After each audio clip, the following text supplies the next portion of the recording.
Are you ready for Chapter 3 in our Mrs. Piggle-Wiggle book by Betty MacDonald? I'm ready to read Chapter 3. Now, Chapter 3 is the answer-backer cure. Wonder what the answer-backer cure is.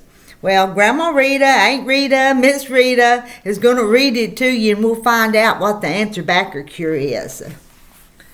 At 3 o'clock in the afternoon, Mrs. O'Toole put a peanut butter sandwich and a nice cool glass of milk on the kitchen table for her little girl when she came home from school. Pretty soon the front door slammed and in bounced Mary, her red braids switching like little ponytails. Her mother said, "How was school, darling?" Mary said as she gulped her milk and took a large bite of the sandwich, "Well, this afternoon, Miss Crabtree said, 'Mary O'Toole, will you stay in at recess and put the paint boxes away?' And I said," Mary took another gulp of her milk, "You're the teacher here, Miss Crabtree. Why don't you put away the paint boxes and let me go out and play?" Everybody in the whole room laughed, but mean old Miss Crabtree, and she sent me in the cloakroom. Mary took another large bite and looked up at her mother expectantly to see if she would appreciate how smart she was. However, her mother said, "That was a very rude thing for you to do, Mary, and I'm ashamed of you. When you finish your sandwich and milk, you had better go up to your room and stay until dinner. You can concentrate on how rude you were to nice Miss Crabtree." Mary pulled her mouth down at the corner, squinted up her pretty brown eyes, and said, "Why should I?" She kept her mouth pulled down and blinked her eyes rapidly in a most disagreeable way.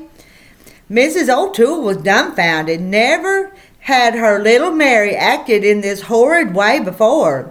She said quietly, "You should because I tell you to. Now scat." Mary walked slowly out of the kitchen, switching her skirt and her braids, managing to look very impudent, even from the back. When she reached the top of the stairs, she called down to her mother, "I'm going because I want to, but not because you tell me to," and dashed into her room and banged the door. That night at dinner, Mary was quite normal, but after dinner her daddy said, "Scoot the dishes off the table, Wian, your mommy's tired."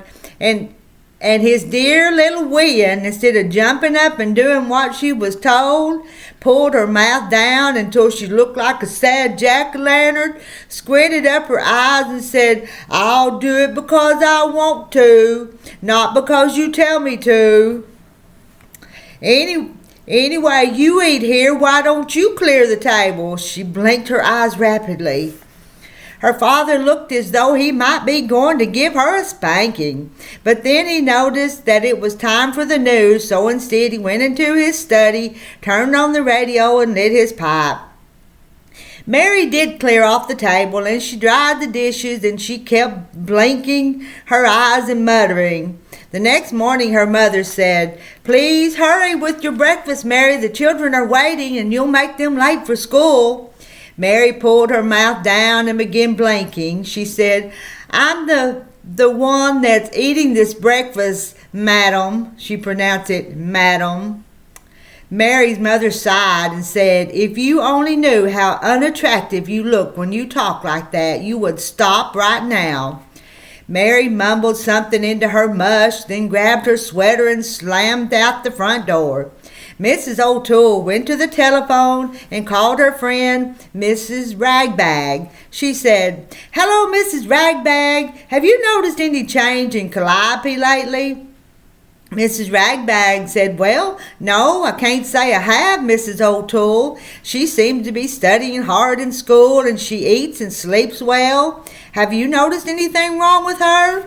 Mrs. O'Toole said, "No, it's not Calliope I'm worried about. It's Mary. Yesterday afternoon she came home from school and she seemed perfectly normal and she looked all right, but she told me very impudently that she had been very impudent she had been in school. I punished her, of course. In fact, I sent her to her room to stay until dinner, but she was impudent to me. She was rude to her father, too. I just cannot understand it. I thought perhaps all the children were acting this way. She pulls down her mouth, squints up her eyes, and blinks. She looks hideous. Mrs. Ragbag said, "Oh, I'm sorry, Mrs. O'Toole, because Mary has always been such a dear little girl. I don't know what to suggest. Why don't you call Mistress Keystop? You know what a problem her little Chucky is. She should have some ideas."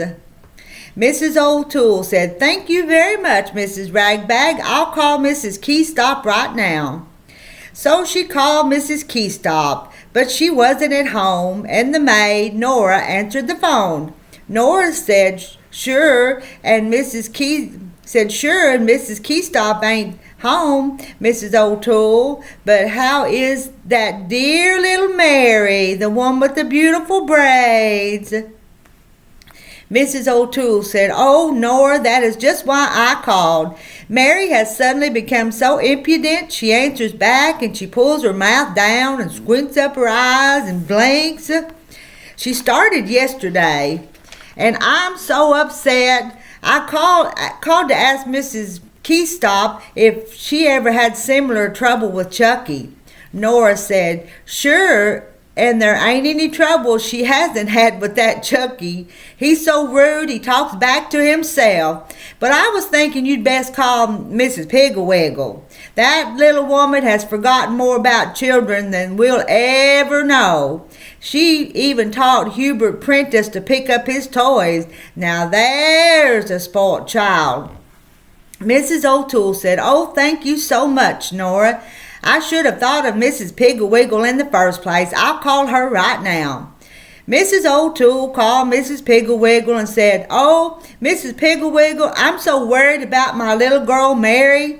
Mrs. Piggle-Wiggly said, "I know Mary. She has such beautiful red hair and such lovely brown eyes." Mrs. O'Toole said, "Well, she still has the hair anyway, but her eyes don't look pretty anymore. She squints them up, pulls down her mouth, and then she blinks." Mrs. Piggle-Wiggly said, "She answers back and is impudent, isn't she?" Mrs. O'Toole said, "Yes, she is, but how did you know? I do hope that she hasn't been rude to you."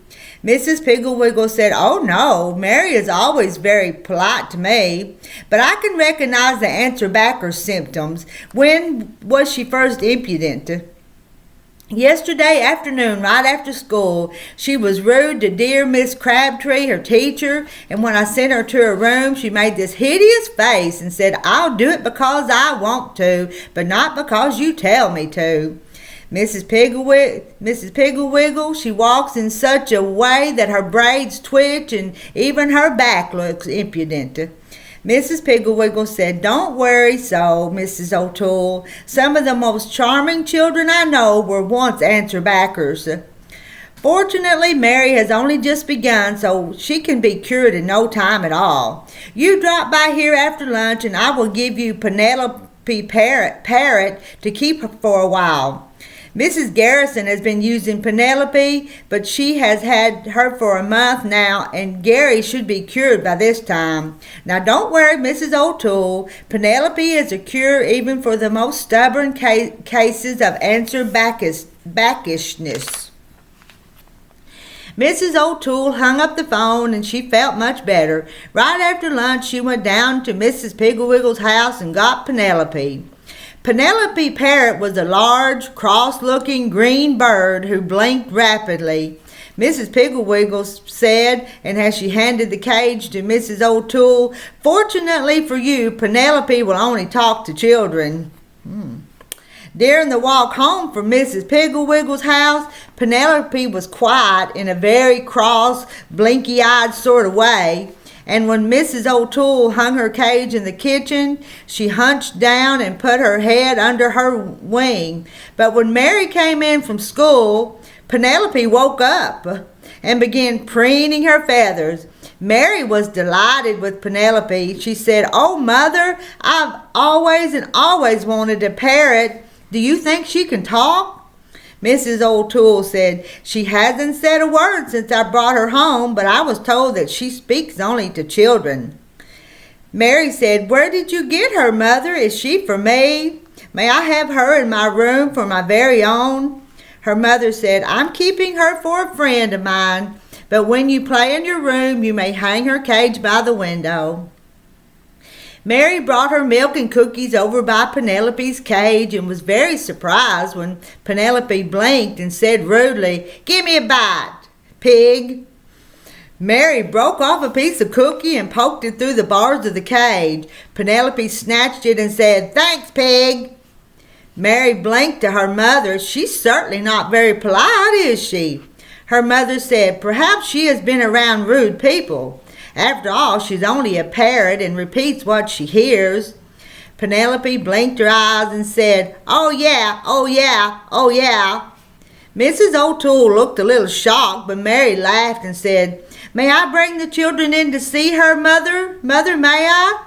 Before Mrs. O'Toole could answer, Penelope began hopping up and down, blinking and yelling. "Say, are you the boss around here? Are you the boss around here? Are you the boss around here?" Mary's mother said, "I am the boss around here, Penelope, and if you are not more courteous, I'll put a cloth over your cage." Penelope blinked and muttered. Mary bounced up and down excitedly. "What will that do, Mother? What will that do to Penelope?"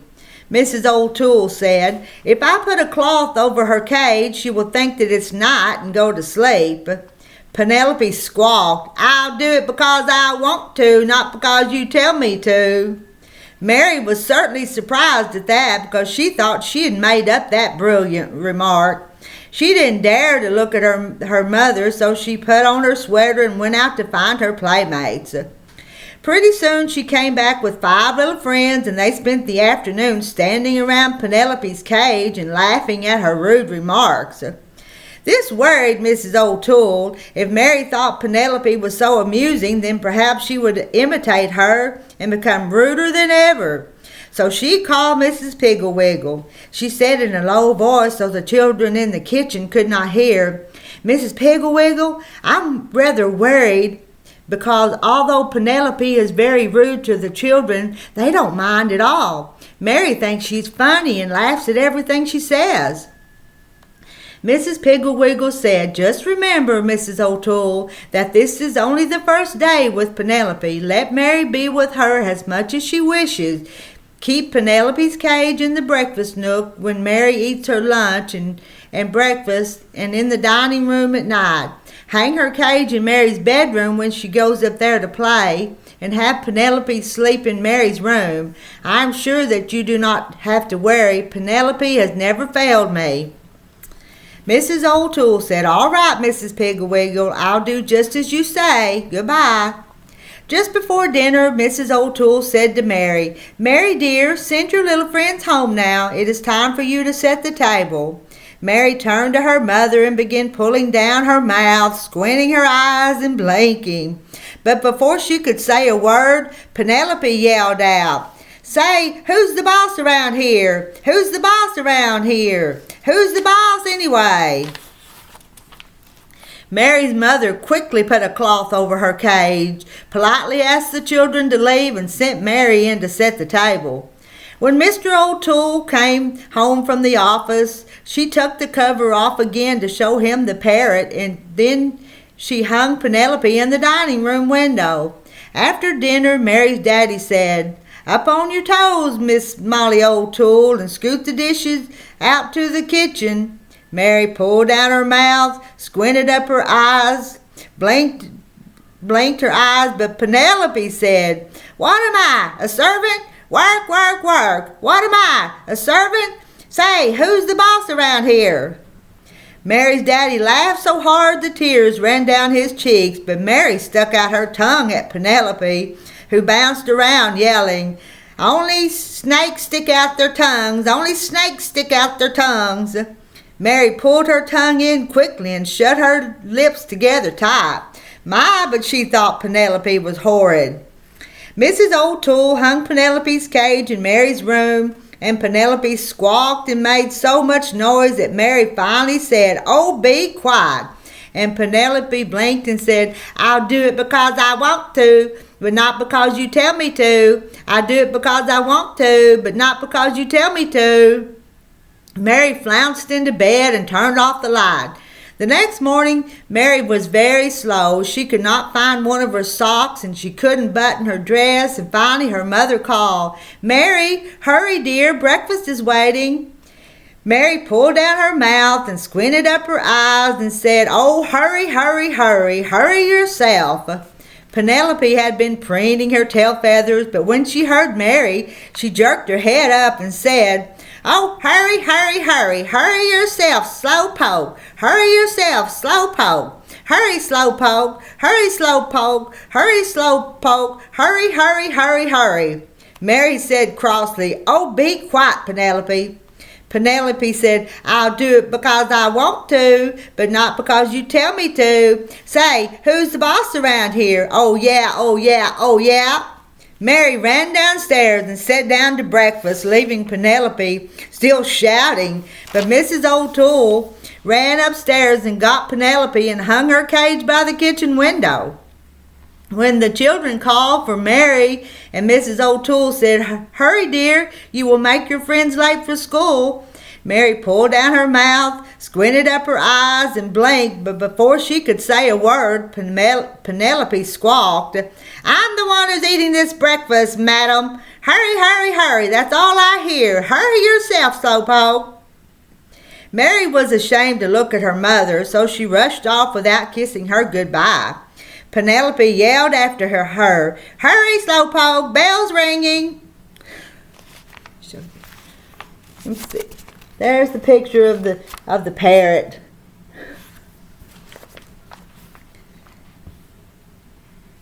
Find my place. When Mary came home from school that afternoon, she kissed her mother and said, "Mother, I apologized to Miss Crabtree today, and she said that next week I may be monitor for the scissors." Penelope yelled, "Who said so? Who said so? Who said so? Who's the boss? Who's the boss?" Mary turned to Penelope and said, "You are a very rude bird. If you don't hush right now, I will put the cloth over your cage." Penelope blinked and said, "Hush, hush, hush. That's all I hear. I'll do it because I want to, but not because you tell me to. I do it because I want to, not because you tell me to. Who's the boss around here anyway?" Mary's mother said, "I am the boss, and I think it's time you went home, Penelope." "Mary, would you like to return Penelope to Mrs. Piggle-Wiggly?" Mary said, "Oh, yes, Mother, and may I stay and play?" Mrs. O'Toole said, "I think you'd better come home and practice. Your music lesson is tomorrow, you know." Mary started to draw down her mouth, squint up her eyes, and blink, but suddenly she looked at Penelope, and so she turned up her mouth, opened her eyes, and smiled. She said, "All right, Mother, I'll come right home after I return that rude Penelope." That's the end of chapter 3. Chapter 4 we'll read tomorrow, and it's the selfishness cure. Some little boy's going to be selfish. Let's see. Dick Thompson is going to be the selfish little boy. We'll read that tomorrow. This is a good little story. I hope y'all are enjoying it because I'm enjoyed reading it to you. See y'all later. Bye. Love ya.